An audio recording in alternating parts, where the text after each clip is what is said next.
Bienvenidos. En este video vamos a hablar sobre los potenciales de Linear-Wicker. Estamos realizando un estudio sobre la radiación. En este estudio prácticamente hemos destinado o hemos enfocado nuestra atención en las distribuciones de carga localizadas y en la radiación de partículas cargadas aceleradas. El estudio referente a la radiación de distribuciones de carga localizadas ya fue realizado, en donde esas distribuciones se encuentran fijas en un punto en el espacio. Sin embargo, no hemos realizado el estudio correspondiente a la radiación electromagnética emitida por partículas cargadas aceleradas, un tema de mucho interés por sus múltiples aplicaciones que tienen en la física y en la ingeniería. Nos preguntamos entonces, ¿cuáles son los potenciales asociados a una partícula cargada en movimiento arbitrario? ¿Cuáles son los campos eléctrico y magnético asociados a una partícula cargada en dicho movimiento arbitrario? ¿Cuál es la potencia radiada por una partícula cargada acelerada? Son preguntas que vamos a responder a continuación y para realizar este estudio tengamos en cuenta que existen diferencias respecto a lo que nosotros conocemos del caso estático. Es decir, cuando nosotros calculamos la carga total, en el caso estático, pues calculamos esta integral de volumen, en donde prácticamente participan las coordenadas R', ¿correcto? Sin embargo, en el caso dinámico hay que tener mucho cuidado al calcular esta integral porque no es tan evidente como parece. Es decir, que esta integral nos vaya a generar la carga total encerrada en ese volumen. La razón principal es porque a cualquier punto de observación R le corresponde un tiempo de retardo que depende explícitamente del punto de observación. Mientras que acá, cuando nosotros calculamos esta integral, no depende del punto de observación. Entonces, esta situación que vemos que se presenta acá, de hecho se presenta también para los potenciales. Entonces tenemos que ser bastante cuidadosos a la hora de hacer ese tratamiento. Para nuestro estudio, es cierto que estos potenciales electromagnéticos retardados en el gauge de Lorentz siguen siendo válidos para nuestra situación, dado que esto fue deducido de manera general y recordemos que una distribución de carga extendida, bueno, la caracterizamos por esta densidad volumétrica y densidad de corriente, pero también es posible caracterizar una carga puntual en términos de una densidad volumétrica utilizando las funciones delta de Dirac. Así que estas expresiones podemos aplicarlas indistintamente en cada caso. Entonces, vamos a proceder considerando una partícula en un movimiento cuya trayectoria es conocida, por ejemplo, R0 de t, ¿correcto? Entonces tenemos acá, caracterizamos la posición de la partícula por este vector R0 de t y un punto de observación específico. De tal manera que si vamos a caracterizar la densidad de carga y de corriente asociado a nuestro sistema, que es una carga puntual, pues están dadas por las expresiones 4 y 5. Entonces, bueno, si decimos, si ya tenemos las densidades de carga y de corriente especificadas, ¿por qué no simplemente sustituimos 4 y 5 en la número 2 y 3 y ya tenemos el problema resuelto? Pues vamos a hacerlo. La expresión número 2 corresponde al potencial escalar, ¿sí? Al potencial eléctrico retardado. Y vamos a sustituir la densidad de carga, llegamos a esta expresión. Y aquí llegamos a un callejón sin salida casi. Porque esta integral, la integral 6, perdón, no 5, es complicada de calcular, ¿sí? Y más allá de este punto no podemos pasar hasta tanto ya especifiquemos de manera explícita cuál es la trayectoria de la partícula a la cual vamos a calcularle ese potencial retardado.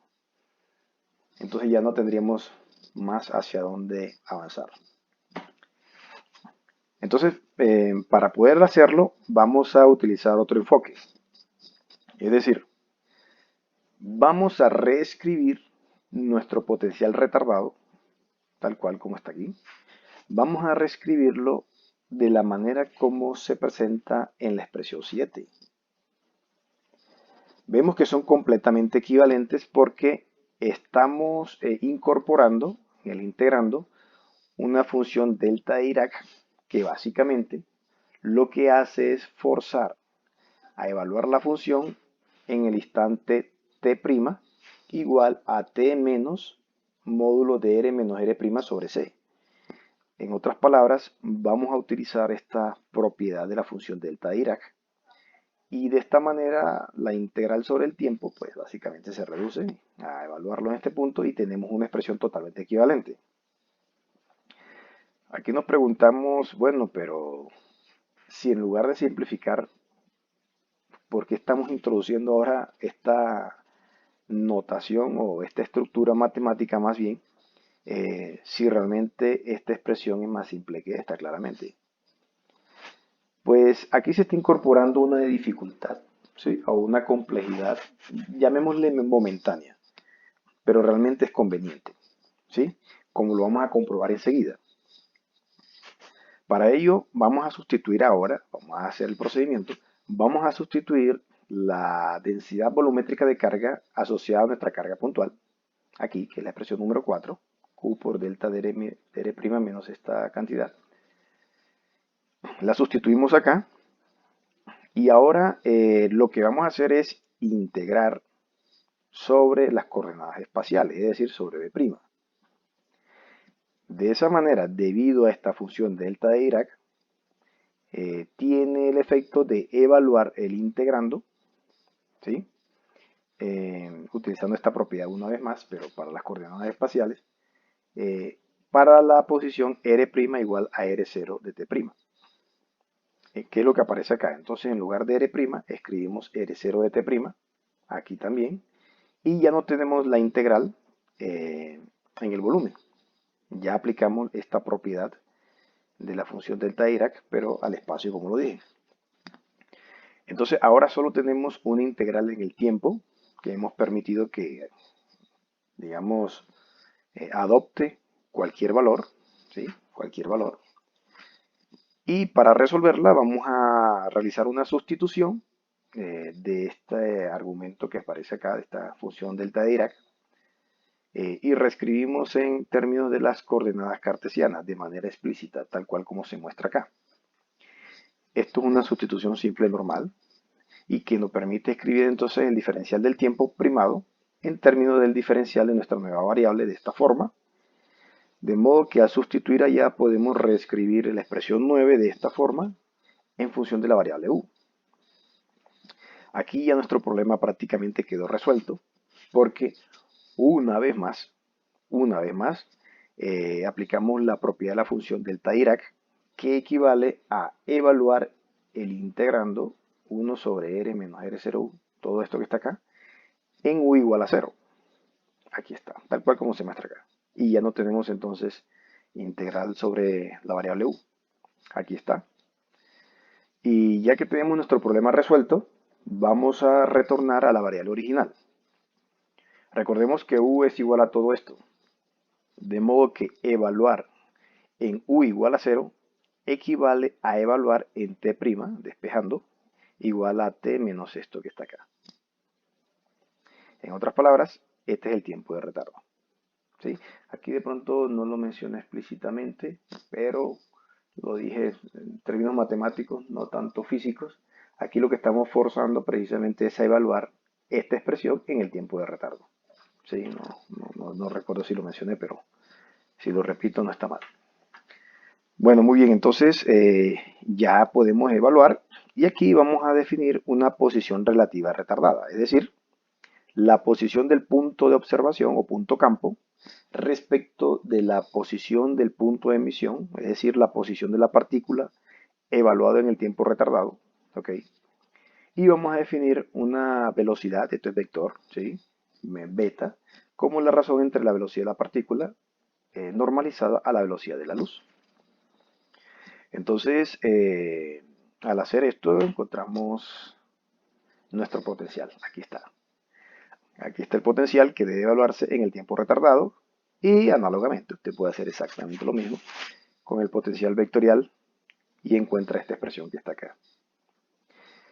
Estos son los denominados potenciales de Liénard-Wicker y básicamente nos permiten analizar el comportamiento o los campos asociados a una partícula cargada en cualquier tipo de movimiento, en un movimiento arbitrario.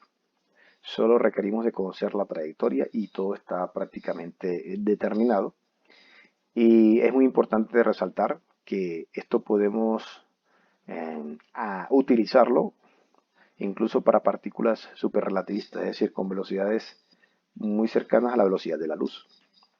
Entonces, tenemos una herramienta poderosa aquí para hacer dichos estudios. Aquí vemos que respecto al caso estático aparece este término, R.beta, porque si beta es igual a 0, ¿sí? Si beta es igual a 0 acá, ¿qué nos queda? Velocidad igual a 0, desaparece el potencial vectorial y recuperamos el potencial colombiano. ¿Ok? Entonces es claro que este término está asociado a la velocidad de la partícula y este es un término, por eso le denominamos una corrección asociada al efecto Doppler. Sí, corrección Doppler. Que como ya sabemos, el efecto Doppler es cuando se presenta una variación de la frecuencia percibida por un emisor cuando existe un movimiento relativo entre la fuente y el observador. Ok, aquí básicamente terminaríamos nuestros cálculos, pero a continuación voy a presentar una discusión heurística de la situación que nos va a ayudar a comprender un poco mejor esta dependencia aquí en el denominador, este R menos R punto beta. Y podemos entenderlo sin ningún problema, considerando que, por ejemplo, si nos ubicamos en un punto de observación arbitrario, por ejemplo este que está aquí, y supongamos que vamos a captar alguna señal electromagnética, ¿sí? Entonces, y esa señal electromagnética proviene de alguna carga. Si esa señal la detectamos en un instante específico t, nosotros podemos asegurar con toda certeza de que, como la velocidad de la luz es constante, ¿sí? En el vacío, te quiere decir que la fuente se encuentra en cualquier punto sobre eh, esta esfera que se indica acá, que tiene un radio eh, R menos R', es decir, este que está acá, y la fuente está ubicada en una posición R' de T'. Aquí en este caso se está indicando en este puntico, pero solo es un punto representativo. Aquí simplemente esto podría estar en cualquier punto sobre la superficie. Aquí está. Y si este lo detecté en un instante t, fue porque se emitió en un tiempo retardado. T menos el tiempo que tarda la luz en llegar de aquí hasta acá. Aquí está. Entonces por eso es que esta esfera tiene un radio R, que es la norma de este vector, R menos R'. O sea, el vector que va desde la posición R' hasta R es R menos R'. La norma me da el radio de esta esfera, ¿correcto? Y ese es exactamente igual a la distancia que viaja la luz desde su emisión hasta su detección. Aquí está, que es como se indica aquí. Ok, entonces ahora no vamos a concentrarnos tanto en un instante específico, sino más bien vamos a concentrarnos en un intervalo de tiempo. Eso sí, tan pequeño como nosotros querramos considerarlo. Entonces, si de igual manera vamos a percibir aquí algún tipo de radiación en este punto campo, y lo vamos a percibir en un intervalo de tiempo t y t más delta de t, entonces, sin lugar a duda, podemos asegurar que esa radiación proviene de la carga contenida en esta región entre estas dos esferas que están entre R y R más delta de R. Aquí me disculpan, aquí es mayúscula. R y R más de R, aquí está. ¿Ok? En cualquier lugar yo solamente me voy a concentrar en una porción. ¿Sí? En esta región que está acá. Ahora sí, vamos a calcular la cantidad de carga neta en este intervalo radial, o sea, en esta región que está acá. Como lo mencioné hace un momento, en el caso de la electrostática, es decir, que esta distribución de carga se mantiene fija en el espacio, no tendríamos problemas en afirmar que la carga contenida aquí, ¿sí?, es igual a la densidad volumétrica de carga multiplicada por este volumen. Aquí está. ds es el área de la superficie de esta región y este es el ancho del espesor. Entonces aquí también me disculpan, este es mayúscula. dr, ahí está. Aquí está. Sería aquí el caso estático.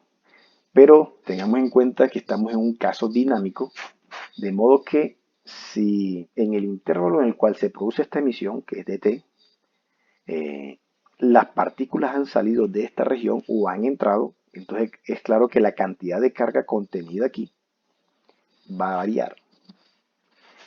Y esa cantidad de carga contenida acá es la que definitivamente tiene un efecto o emite señal y que es captada en el instante t. Entonces ese efecto hay que considerarlo. Este efecto es significativo cuando las partículas tienen una velocidad comparable con la velocidad de la luz. Porque si la velocidad es pequeña comparada con la velocidad de la luz, prácticamente es imperceptible.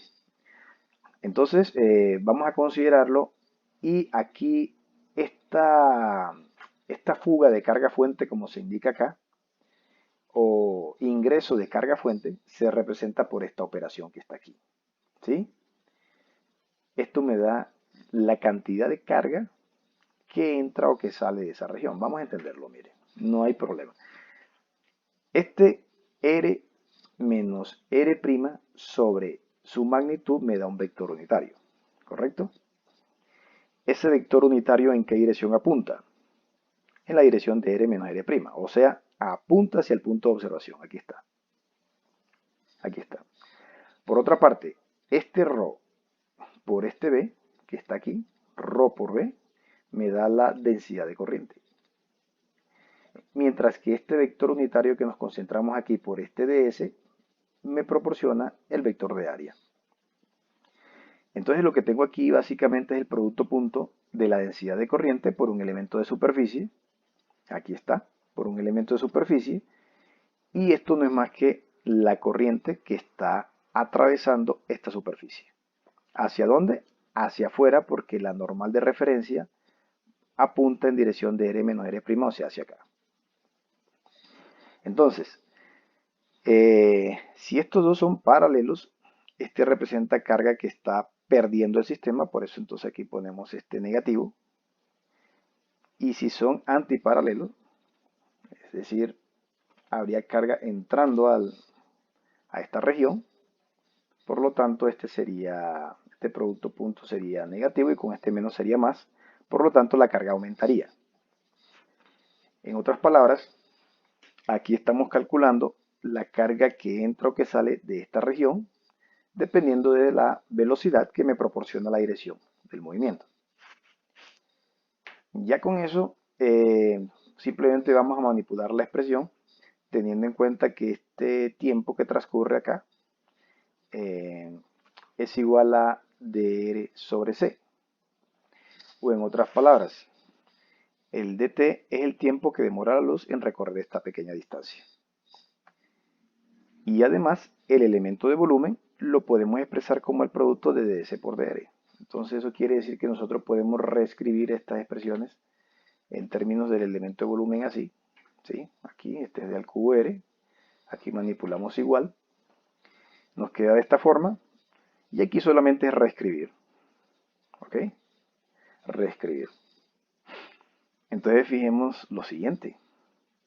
Rho por dB no nos da dq, ¿correcto?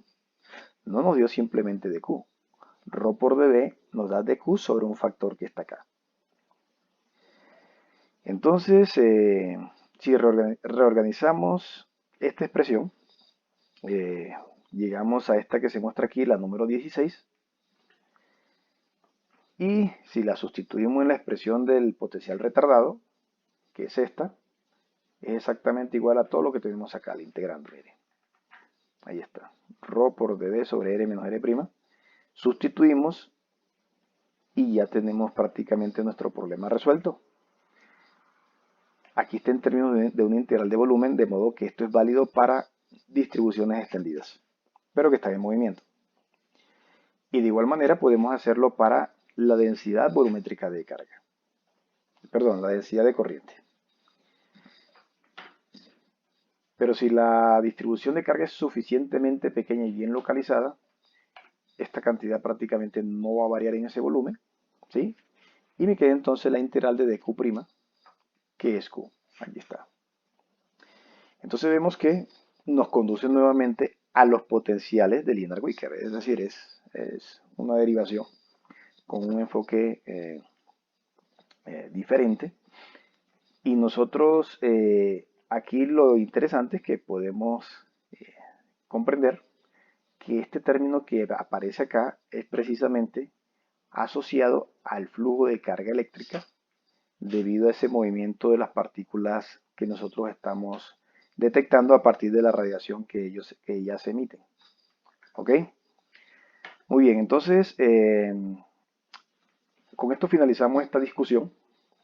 Ya tenemos algo muy valioso, que son estos potenciales, y a partir de ello vamos a calcular los campos de Liénard-Wicker, que son la base para analizar la radiación de partículas aceleradas.